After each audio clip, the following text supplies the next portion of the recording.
Douglas Bickford. It is the 7th of October, 2021 at 10:55 a.m. here in Klamath Falls, Oregon, which is my hometown. Okay, I am teaching self-esteem on YouTube, which is also known as self-worth, self-confidence, self-love. It's the way you feel about yourself inside, okay? Uh, and the reason I'm teaching it is because, number one, I got out of a toxic relationship almost 12 months ago now, or 11 months and a week, right, ago, November 2nd, 2020. And I got in that toxic relationship in May of 17 because I had no self-esteem. And that was because, which is self-love, self-confidence, self-worth, just like I just said, okay? And that was because I was molested physically, mentally, and sexually abused as a child from my evil father and mother, okay? So I carried that no self-esteem my whole life, all the way up to 65 years old. And I've been in 4 marriages because I had no self-esteem. 4 toxic marriages. My last one was my 4th one. Last toxic relationship I'll ever get in again, ever, because now I have self-esteem because of a very simple concept out of the book called The Portable Therapist by a doctor of psychology, a psychiatrist. Her name's Susanna McMahon. She was a therapist, a counselor many years. She wrote this book in the 80s. And I call it mirror therapy. And here it is. And it will give you self-esteem on steroids if you do it. I have it now. I've had it for about 10 months. It'll change your life, okay, to have self-esteem. Look at yourself in the mirror, say, I love you. Say, I love my inner child. I'm going to take care and nurture my inner child. Say, I'm worthy to be loved, worthy to love. Then get the book, The Portable Therapist, in the description, in a link in the description of this video. All my videos got it. I've got many YouTube channels, like 13 now. When you find me, sub, share, and like my videos. Subscribe to me. And the reason I'm doing this is because nobody is, number one, teaching self-esteem. No one is teaching how to get it. And no one is teaching how simple it is. It's very simple, folks. And I just told you how easy it is to get. Now, here's why that works. You cannot lie to yourself in the mirror. So the very first time you do it, you'll have to force yourself to do it. I had to force myself to do it. Because you don't believe it. 99% of the population, the world population, is running around with no self-esteem because they don't know we have an inner child. Because nobody's teaching it. It's all in the book. It all comes out of the book, The Portable Therapist. You cannot be content without self-esteem, self-love, self-worth, self-confidence inside. So what people do is to be content inside. You know what that means, right? Just being content with who you are and what you are. You can't get that feeling of contentness without self-esteem, because content will give you, self-esteem will make you content inside. Okay? And you also can't be loved or loved without self-esteem. Okay? So, anyway, what people do to get content inside, because they don't have any self-esteem, they use drugs, alcohol, sex, TV, religion, another person, material possessions to try to get content inside. Those things are called externals. They will not make you never make you content. That's why people have 100 pairs of shoes in their closets. Women, men. That's why you have closets full of clothes. constantly trying to make yourself content by buying stuff, by doing drugs and alcohol, by getting in relationships, by material possessions, new cars, new houses, new relationships. That's why the divorce rate's 75% on the planet. That's why people have been married 4 times like me. Okay. Because I wasn't content in myself with self-esteem. Okay. I'm telling you, when you hear me tell you that, do it, but don't tell anybody you're doing it because it sounds crazy. They will like call you nuts if you tell them that you're doing that. Just do it. Okay. Now I'm teaching. I'm teaching self-esteem on YouTube because nobody's doing it.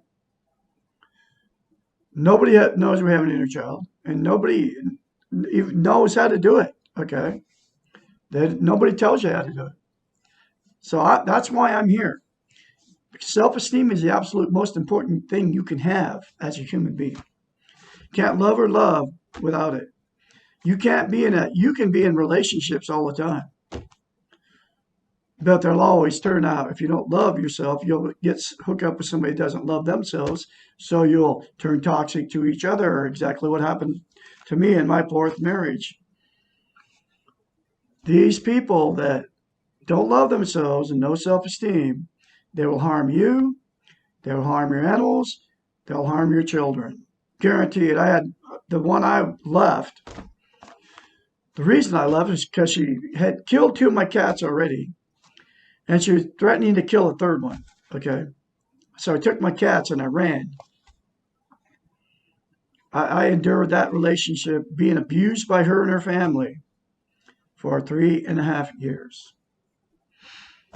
And I married her after, because I had no self-esteem. I put an ad on Craigslist looking for a woman.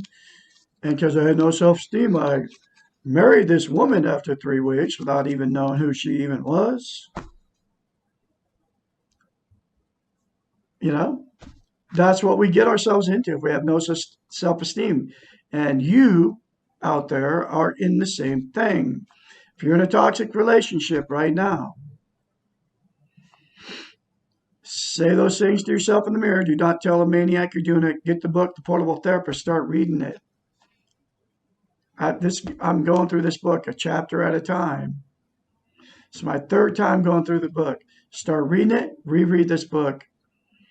It'll give you the strength to get away and get out of that toxic relationship or out of a dysfunctional family that you might be living in. Okay. Anyway, and it will cure you. Okay. If you do it and you don't tell anybody you're doing it, just do it. Okay. Chapter 64. Why do I feel so different from others? The Western model, the doing model, has taught us, she says taught us, I say brainwashing, has brainwashed us to be competitive.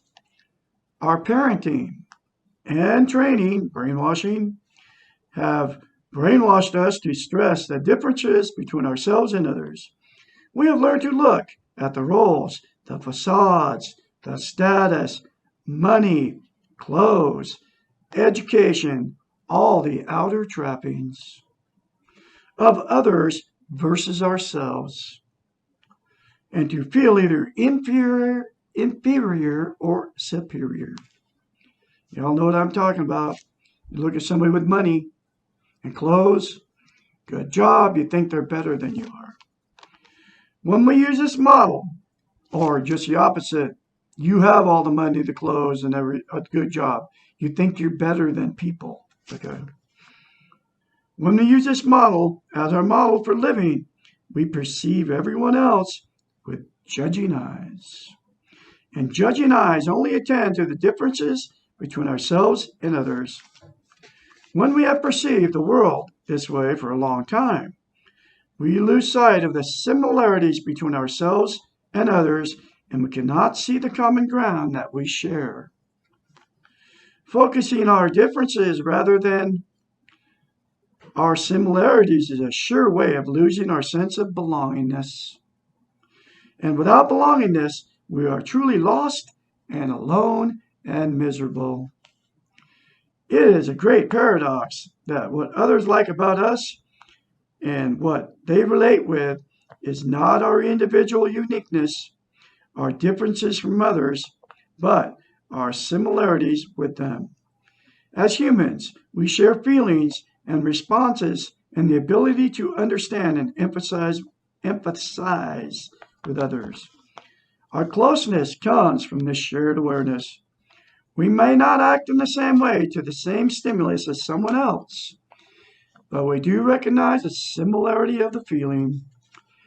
We are unique in the way that we behave, but we are similar in the way that we feel. All of us know pain, even though each of us has our own reasons for our pain. We feel different from others when we fail to recognize the validity of another's pain. Being self-centered results in denying, ignoring, or failing to perceive the importance of others. Perceiving ourselves as different from others means being unable to relate to the humanness that we all share. It means being unable to see we are all struggling to make sense of this crazy world and to be heroes. Feeling different from others and focusing on these differences results in loneliness. Most of us, when we're lonely, turn to others to take away the loneliness. We need others to fix us, and this is one definition of self-centeredness. We need others, but we do not value them because of their differences. We create the lonely trap. We say, I need you, but you cannot help me because you are different from me, and you cannot possibly understand me because you have not done what I have done. Your uniqueness comes from your experiences. No one else has been through exactly what you've been through, and no one else has behaved exactly as you have behaved. Therefore, on one level, you are different from everyone else.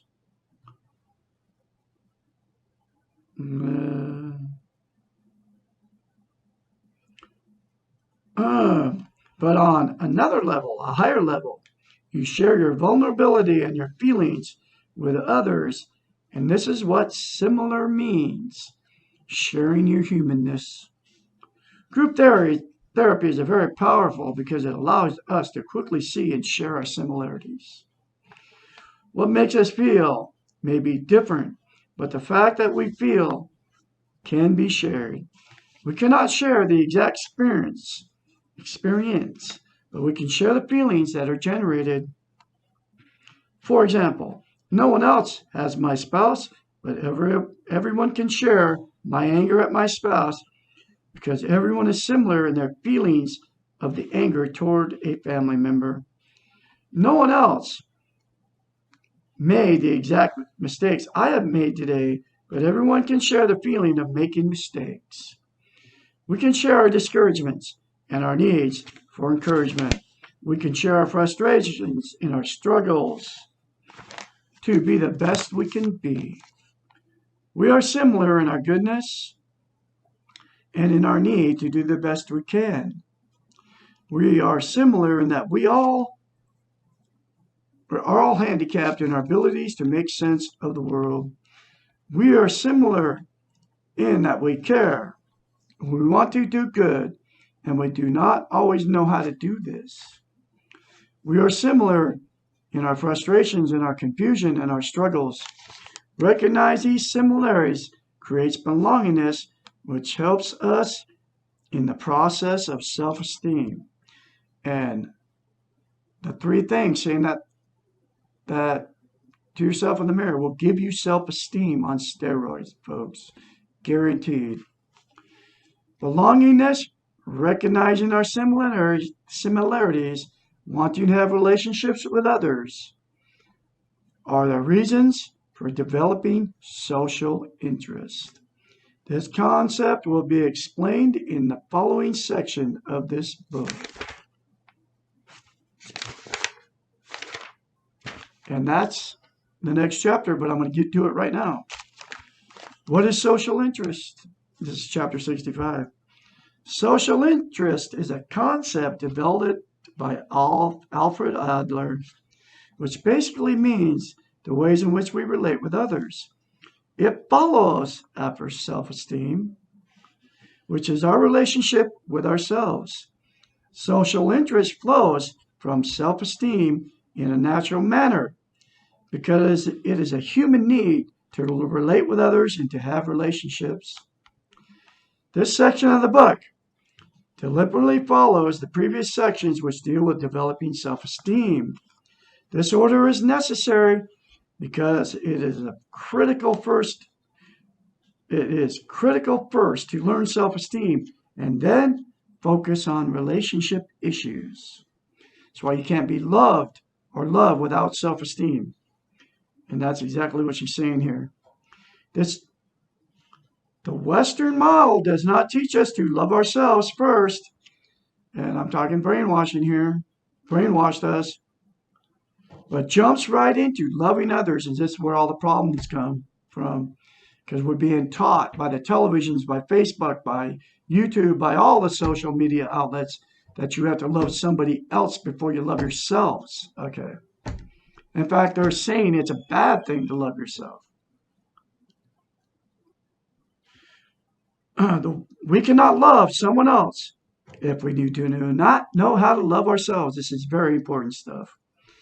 And we cannot accept love from others if we do not realize that we are worthy of being loved.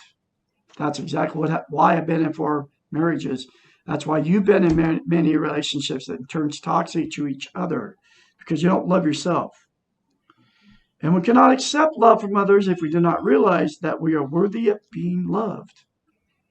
Once we love ourselves and recognize our worthiness to be loved, it is natural to practice social interest. That's like me. I've changed within the last 10, 11 months. I am different now when I go out and mingle with people. I'm talkative. I talk to these people. I want to it's like I'm on drugs or something. Okay? It's weird. But it's like, I call it the natural high. She calls it the natural high too. It comes from God. That's what I believe it comes from. But anyway, continue on here. We cannot love someone else if we do not know how to love ourselves. And we cannot accept love from others if we do not realize that we are worthy of being loved. Again, saying those 3 things to yourself in the mirror will get you it. So you can love yourself. So you can actually have a normal relationship, a functional relationship with another person. Once we love ourselves and recognize our worthiness to be loved, it is natural to practice social interest. We merely do to others what we have learned to do to ourselves. So do the same thing to others that you do to yourself, which is, if you don't love yourself, you'll do bad things to yourself because you don't love yourself. Then you do it to other people too, folks. We accept, we support, we encourage, we forgive, we suspend judgment, and we let go when necessary. We cannot do any of these things with others until we can do them easily for ourselves. Wow. That was me. That's why I've been married 4 times. That's why you've been in many relationships, been married more than once. There's billions of you on the planet that don't love yourselves. In order to have social interest, healthy relationships with others, we must have first taken care of our own needs. And that's what I've done for the last 11 months, ever since I left a toxic relationship. Good relationships, clean relationships cannot be comprised of needs, illusions, and expectations. Social interest is not about getting our own needs met through others, nor is it about dependency and control issues. Social interest is about being interested in accepting of where others are and being encouraging to others. It means caring, sharing, supporting, understanding other people as they are and not interfering or trying to change them. Being involved with others is one of our greatest challenges. Relationships are also one of our greatest joys. Most of us would not choose to learn self-esteem and to become a hermit. Our preference is to have self-esteem and to live with others.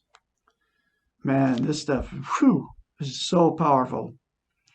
This can often seem like a huge task because we must learn the answers to the following questions. When do we take care of ourselves and when do we take care of others? How do we give ourselves without becoming depleted? How do we take from others without becoming dependent on them? What does a healthy relationship look like? When do we stick it out? When do we leave? How can we practice self-esteem when those around us have chosen not to or are not aware of what this means? Hopefully, the answers to these difficult questions will be found in the following pages. And that will be the next video. You got to get the book, folks. Read this thing. It will change you from the inside out. It's in the link. Get the book. Say those 3 things to yourself in the mirror. Read this book. I can be your mentor. I can help you, encourage you along the way. My phone number is 458-232-5238, folks. I'll have another chapter for you tomorrow. You'll all have a great day out there.